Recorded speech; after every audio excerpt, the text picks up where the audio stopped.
बीते दिनों किसानों के धरना स्थल पर किसान नेता राकेश टिकैत द्वारा गुरुद्वारों के लंगर की तरह मंदिरों द्वारा भंडारा नहीं करने पर मंदिरों के पंडितों से हिसाब मांगना टिकैत को भारी पड़ता जा रहा है। पहले तो ब्राह्मणों द्वारा टिकैत के खिलाफ थाने में एफआरआई करवाई गई, फिर किसान नेता राकेश टिकैत के खिलाफ विरोध प्रदर्शन कर उनका पुतला जलाया गया। अब भाजपा भी इस मामले को भुनाने में कोई कोर कसर नहीं छोड़ना चाहती। हथीन से पूर्व विधायक व भाजपा नेता केहर सिंह रावत भी किसान नेता राकेश टिकैत के विरोध में उतर आए। वहीं स्वामी श्रद्धानंद सरस्वती ने किसान नेता राकेश टिकैत का बचाव करते हुए कहा कि ऐसा कोई विवादित बयान किसानों के धरना स्थल पर नहीं दिया गया जिसका विरोध किया जाए। भारत एक बहुत बड़ा देश है और भारतवर्ष कृषि प्रधान देश है। यहाँ की सारी व्यवस्था कृषि पर आधारित है। आज माननीय नरेंद्र मोदी जी ने जो 3 बिल लाए, नरेंद्र मोदी जी ने देश के किसानों को एक संदेश भी दिया, एक निवेदन भी किया है कि ये तीनों बिल गंगा जल की तरह पवित्र हैं, पाक साफ हैं, कहीं भी किसानों के साथ कोई भी धोखा नहीं हो रहा है। और इस आंदोलन को चलते चलते आज 33वां 34वां दिवस है।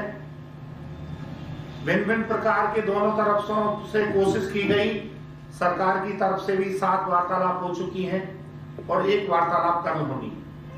सरकार ने किसानों का सम्मान करते हुए बड़ी नम्रता पूर्वक अपनी बात उनको समझाने की कोशिश की है। इसी कड़ी में हमारे पलवल जिले के पास जो अटोहा गांव में किसानों का जो धरना प्रदर्शन चल रहा है, अभी करीब 4 दिन पहले भारतीय किसान यूनियन के बहुत बड़े नेता राकेश टिकैत जी द्वारा मंदिर पुजारी और ब्राह्मण समुदाय के ऊपर एक आरोप लगाया जो देश के लिए एक बहुत बड़ा खतरा है। भारत देश की अखंडता को खंड खंड करने के लिए जहां चौधरी महेंद्र सिंह टिकैत का पूरे देश और पूरे विदेश के किसान उन पर गर्व महसूस करते थे, उन्होंने अपने संघर्ष काल में कभी भी किसी जाति के ऊपर, किसी विशेष संस्था के ऊपर, किसी धार्मिक संस्था के ऊपर कभी भी चोट और आघात पहुंचाने का काम। टिकैत जी ने जिस प्रकार पंडितों के ऊपर, मंदिर के ऊपर और पुजारी के ऊपर जिस प्रकार अपनी भाषा उन्होंने पेश की, वो एक निंदनीय है। ऐसा समाज में नहीं होना चाहिए। ब्राह्मण इस देश का एक अग्रिम है। उसने देश का आदि अनादि काल से नेतृत्व किया है, देश को शिक्षा की व्यवस्था दी है, अस्त्र की और शस्त्र की शिक्षा दी है। मैं समझता हूं कि जो कुछ राकेश टिकैत जी ने कहा है वो पूरे किसान वर्ग के लिए भी बड़ा अपमान का शब्द है। इस बात को सुनकर के पूरा किसान वर्ग, और जहां तक राकेश टिकैत जी जाट बिरादरी से संबंध रखते हैं, जब ब्राह्मण का अपमान होता है, मंदिर का अपमान होता है और पुजारी का अपमान होता है, तो पूरे देश के जाट का भी अपमान होता है। मैं कह सकता हूं उत्तरी भारत में सबसे ज्यादा सम्मान करने वाली कोई कौम है ब्राह्मण समुदाय का, तो वो जाट बिरादरी है।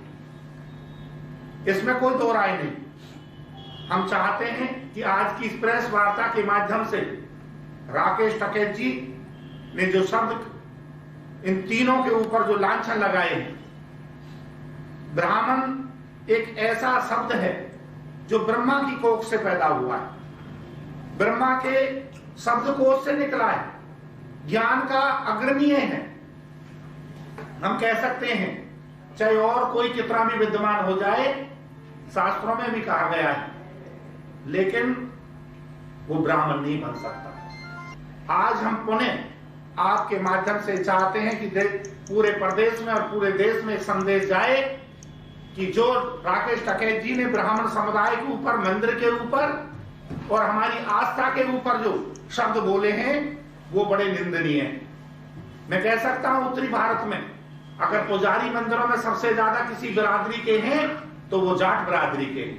केवल राकेश टिकैत जी ने जहां ब्राह्मण समुदाय को और मंदिर के ऊपर सीधे आरोप लगाए हैं, मैं कह सकता हूं हमारे उन पुजारी जो हमारी बिरादरी से भी हैं और दूसरी बिरादरी के भी हैं, उन सबको अपमानित करने का काम किया।